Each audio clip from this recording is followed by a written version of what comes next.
I got so much motherfucking design on right now. Break it down, bring it back, make it clap. I got 3 old thoughts, new guap, wear that thing. Bitches on my line, and you know.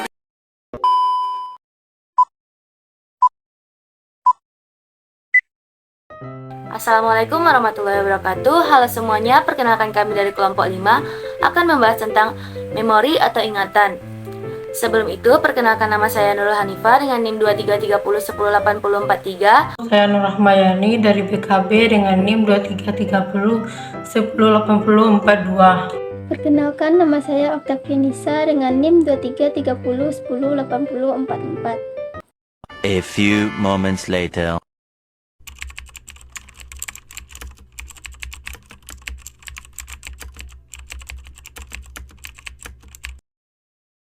Baik, saya akan membacakan materi pertama yaitu pengertian ingatan atau memori. Ingatan atau memori merupakan proses mengacu pada kemampuan seseorang yang untuk menyimpan, mengingat, dan mengakses informasi dan pengalaman masa lalu. Otak merupakan pusat kendali perilaku manusia. Artinya setiap yang dilakukan manusia melibatkan kerja otak.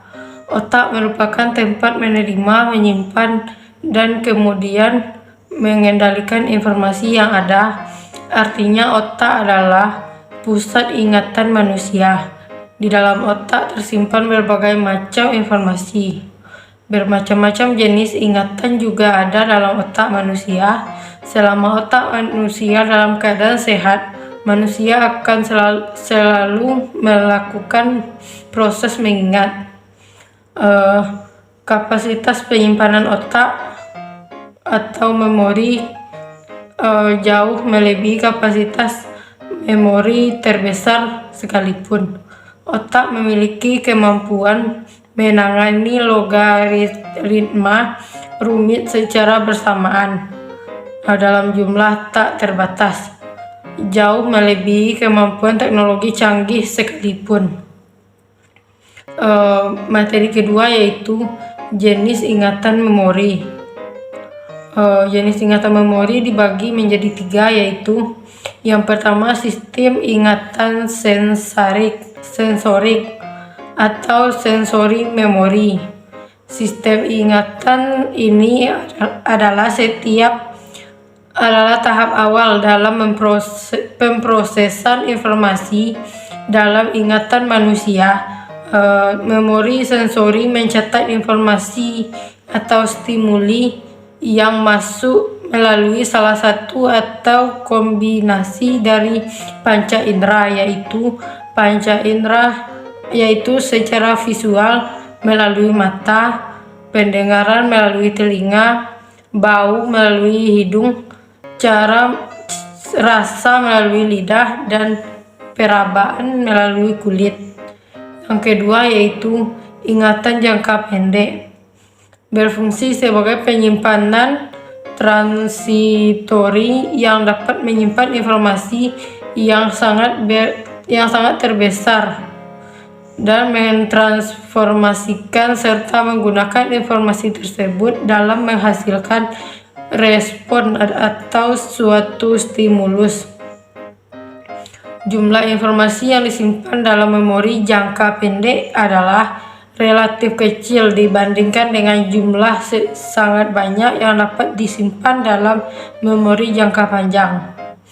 Bukti paling awal dari terbatasnya kapasitas memori jangka pendek dikemukakan oleh Jasov pada tahun 1887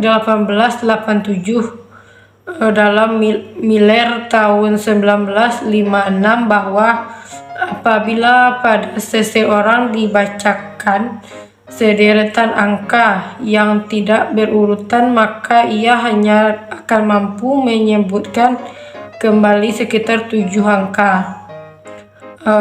Sistem ingatan jangka panjang, kemampuan untuk mengingat masa lalu dan menggunakan informasi tersebut untuk dimanfaatkan saat ini merupakan fungsi dari memori jangka panjang.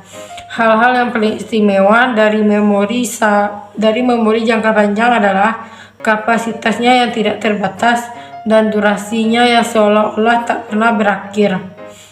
Beberapa pengalaman dapat diingat lebih baik dari yang lainnya, seperti peristiwa yang sangat menggembirakan atau bahkan peristiwa yang sangat tragis.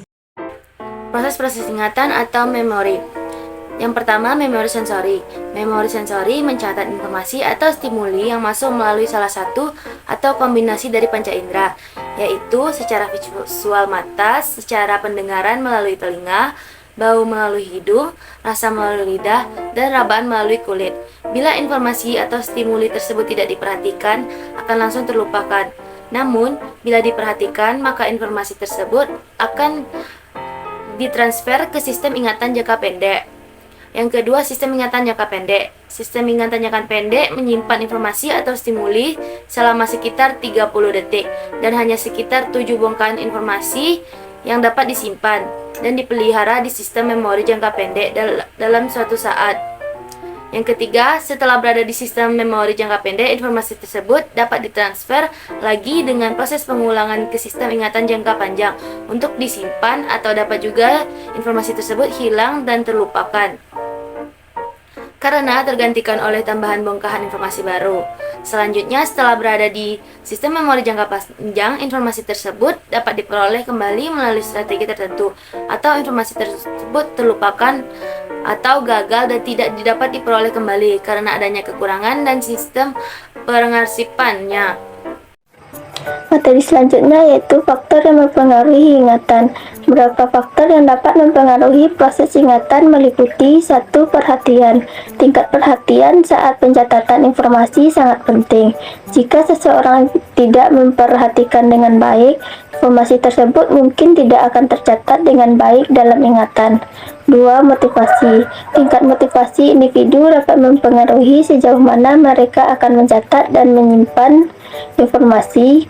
Motivasi yang tinggi dapat meningkatkan kemampuan untuk mengingat. 3. Pengulangan atau repetisi. Informasi yang diulang-ulang biasanya lebih mudah diingat.